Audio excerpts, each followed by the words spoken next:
We have a saying here in Ukraine that a small Soviet-style army cannot defeat a big Soviet-style army. So from the very beginning of the full-scale invasion, for our soldiers, it was about finding this asymmetrical way of finding the war against Russia. And if you compare the state of the countries, of the battlefield, frontline situations inside, Russia in 2022 was stronger, now it's weaker. And with Ukraine, it is the country because we began building our drones, our missiles. This is a very serious breakthrough in comparison to what we had in 2014 or 2022.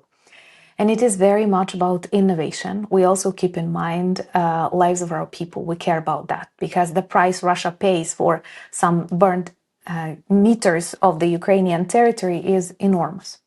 And right now on the front lines, we see a huge kill zone, 40, 50 kilometers where infantry cannot move and it's difficult to change anything.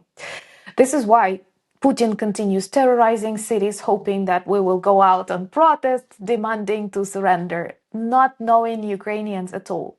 And we do the country, we destroy war economy, military sites, because that's the way to win a war, not to terrorize children. Today we've learned about a new commander-in-chief who is active in this war, and he is actually perhaps the first commander-in-chief who built all of his career in this time of Russia's invasion since 2014. He has real combat experience, not just commanding experience, but he was fighting real war in real battlefield situation.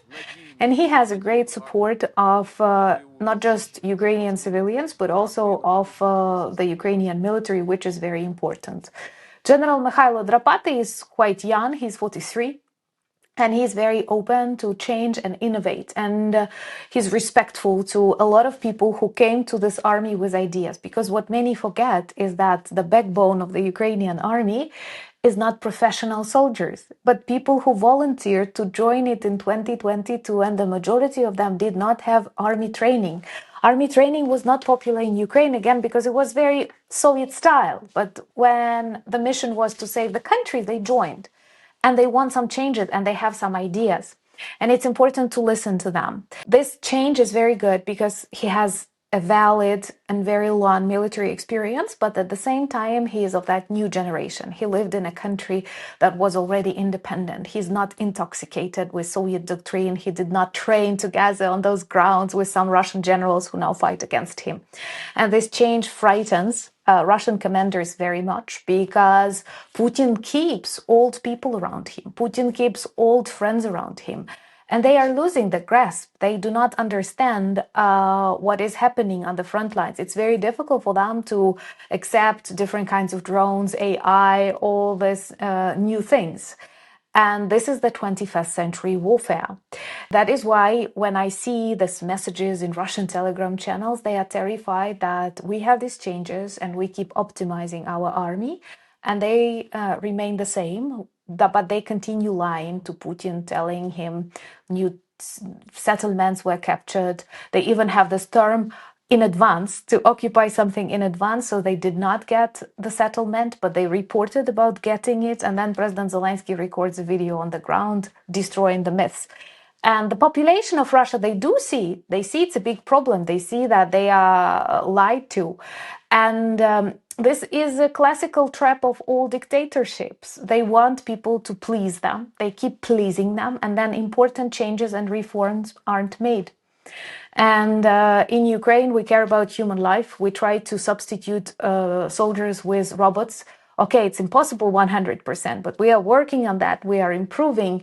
And when people understand that the commanders care about them, they want to join army. They want to develop drone units. They are super popular now among gamers, among young people, because that's the 21st century. And in Russia, they actually started introducing similar drone troops to Ukrainian, copying our technologies, but they failed to conscript people. They had a very big campaign among students, but nobody wanted to sign a contract because they know Russia is lying. They will be sent to meat grinders. They won't be able to use the skills because the Russian commanders, old school commanders, older than Putin, they prefer this meat assaults. That is the essence of that doctrine and scorched policy, because the territories they occupy, they don't get shops, factories, they get totally burnt territories. That's another question that keep rising in their conversations too. Why do we need such territories? And it's actually sad if you think about that. There is a whole generation in Russia that was born, went to school, went to the university, got married, went to work, conscripted to Russian army, and died in meat grinders during Putin's reign. So they did not know any other president. That is the only leader they had. And he looks pathetic now, hiding in bunkers, carrying that suitcase with his, we all know what, and filling more and more into his cheeks. So they do feel demotivated. They may be evil, they may be our enemies, but many of them see their reality and they understand that. In their reality, we have a modern president who listens to his people, and we can develop these dialogues, and changes can be made even in times of big war. We have a new modern commander, and what they have is Putin and Gerasimov. And right now, a life of an ordinary Russian is very difficult because, first of all, internet shutdowns, and they see that the number of drone strikes keeps growing, and the number of hours without internet also keeps growing. So obviously, it's not the defense that is the reason. So I see that this internet had perhaps one of the strongest effects on their population, then strikes on Moscow and cities that are far from the Ukrainian border. They quickly accepted that a lot of Russian regions like Belgorod, Kursk, Bryansk are a war zone, but they did not expect to see Ukrainian drones behind the Urals, which is already the Asian part of the Russian Federation, and it was totally safe even in times of the Second World War because of Russia's size. But right now, the size of the Russian Federation plays against it. So they were super demoralized because, again, Putin was selling the idea of Moscow as the safest city in the world. And they see that attacks continue on strategic sites literally every day. And it's not that they don't want to do anything, they cannot. They keep failing one task after another. Then they experience a lot of problems with ATMs, cash withdrawals, banking systems invent more and more restrictions or things you need to prove to get access to your own money. And this keeps panic growing. And that's why millions of Russians withdraw trillions of rubles, thus shaking banking system even faster.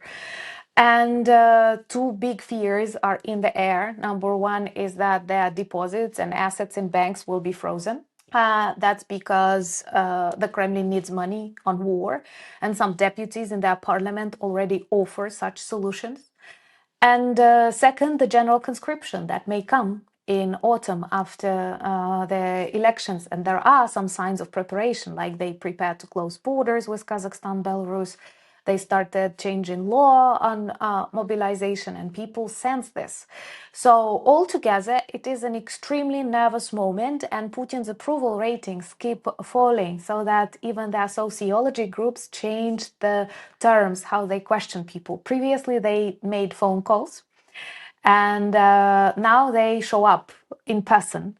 And it's a known fact that a person over the phone will be more likely to say the truth than directly criticize Putin in a conversation eye to eye, especially when there are real terms for speaking negatively against the army or something like that. So the tension is rising, and a lot of people record videos when they say that first internet destroyed their business, then gasoline crisis. It's about logistics, it's about delivery, it's about everything in small businesses. And then Putin added taxes because he needs to try and find money for the federal budget. And they changed the threshold for VAT payers and many other things. So right now there are millions who definitely feel this war in their pockets, in their families, in their fears, and even on their streets, because I'm sure everyone saw smoke all over the capital of the Russian Federation.